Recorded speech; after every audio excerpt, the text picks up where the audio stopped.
ಎಲ್ಲರಿಗೂ ನಮಸ್ಕಾರ. Film red box YouTube ಚಾನಲ್ಗೆ ವೆಲ್ಕಮ್. ನಾನು ನಿಮ್ಮ ರಜತ್. ಕಿಲ್ಲನ್ನು ಮೂವಿ ನೋಡಿದೆ, ಮೂವಿ ರಿವ್ಯೂ ಹೇಳ್ತೀನಿ. ಹಂಗೆ ನಮ್ಮ ಚಾನಲ್ ಸಬ್ಸ್ಕ್ರೈಬ್ ಮಾಡಿ, ಹಂಗೆ ಬೆಲ್ ಐಕನ್ ನೋಡಿರಿ. ಮೇನಾಗಿ ಮೂವಿಲಿ ಸೂಪರಾಗಿ ಬ್ರೂಟಾಲಿಟಿ ಇದೆ, ಸೂಪರಾಗಿ ಆ್ಯಕ್ಷನ್ ಸೀನ್ಸು, ಸೂಪರಾಗಿ ಫೈಟ್ ಸೀನ್ಸ್ ಎಲ್ಲ ಸಕ್ಕತ್ತಾಗಿ ಮೇನಾಗಿ ಎಲ್ಲೂ ಆ ಸೀನ್ಗಳು ಬಂದಾಗ ಎಲ್ಲೂ ಬೇಜಾರಾಗಲ್ಲ, ಎಲ್ಲೂ ಡಿಸಪಾಯಿಂಟು ಆಗಲ್ಲ. ಮೇನಾಗಿ ಸೀನಲ್ಲಿ ಬ್ರೂಟಾಲಿಟಿಗಳು ಮಾತ್ರ ಸೂಪರಾಗಿ ಸಕ್ಕತ್ತಾಗಿ ತೋರಿಸಿದ್ರೆ ಮಾತ್ರ. ಆ ಬ್ಲಡ್ ಸೀನ್ಸು ಒಂಥರ ಡಿಫ್ರೆಂಟಾಗಿ ಚೆನ್ನಾಗಿದೆ. ಮೇನಾಗಿ ಸ್ಟೋರಿ ಲೈನ್ ಬಂದು ಟ್ರೈನಲ್ಲಿ ಡಾಕುಗಳು ಹತ್ತಾರೆ, ಅವರು ಲೂಟ್ ಮಾಡ್ಕೊ ಹೋಗ್ತಾರೋ ಇಲ್ವೋ ಅನ್ನೋದೊಂದು ಸ್ಟೋರಿ. ಅದರಲ್ಲಿ ಯಾರ್ಯಾರು ಇರ್ತಾರೆ ಯಾರ್ಯಾರು ಇರೋಲ್ಲ ಅನ್ನೋದನ್ನು ಮೂವಿಲಿ ಹೋಗಿ ನೋಡಬೇಕು, ಆವಾಗ ಅರ್ಥ ಆಗುತ್ತೆ. ಮೇನಾಗಿ ಈ ಮೂವಿ ಪ್ರೆಸೆಂಟೇಷನು ಕ್ವಾಲಿಟಿ ವೈಸಲ್ಲಿ ಮಾತ್ರ ಸೂಪರಾಗಿ ಚೆನ್ನಾಗಿದೆ.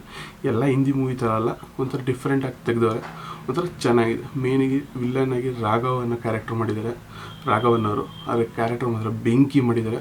ಅವ್ರು ಸಿಕ್ಕಾಪಟ್ಟೆ ಕಾಮಿಡಿ ಮಾಡ್ತಿದ್ರು, ಆದರೆ ಇದರಲ್ಲಿ ಮಾತ್ರ ಸೂಪರಾಗಿ ಸಕ್ಕತ್ತಾಗಿದೆ ಇವರು ಅಂತ ಹೇಳ್ಬೋದು. ಎಲ್ಲೂ ಒಂಥರ ಜೋಕರ್ ಥರ ಒಂಥರ ಕಾಮಿಡಿಯಾಗಿ ಸಕ್ಕತ್ತಾಗಿರೋ ಕ್ಯಾರೆಕ್ಟ್ರು ಚೆನ್ನಾಗಿದೆ.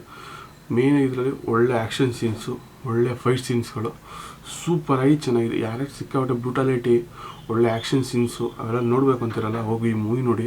ಮೂವಿ ಮಾತ್ರ ಸೂಪರಾಗಿ ಚೆನ್ನಾಗಿದೆ, ಎಲ್ಲೂ ಬೇಜಾರಾಗಲ್ಲ, ಎಲ್ಲೂ ಬೋರ್ ಆಗಲ್ಲ. ಮೇನಾಗಿ ಇದೇ ಥರ ವೀಡಿಯೋಸ್ಗೆ ನಮ್ಮ ಚಾನಲ್ ಸಬ್ಸ್ಕ್ರೈಬ್ ಮಾಡಿ, ಹಂಗೆ ಬೆಲ್ ಐಕಾನ್ ನೋಡಿ. ನೆಕ್ಸ್ಟ್ ವೀಡಿಯೋದಲ್ಲಿ ಸಿಗ್ತೀನಿ.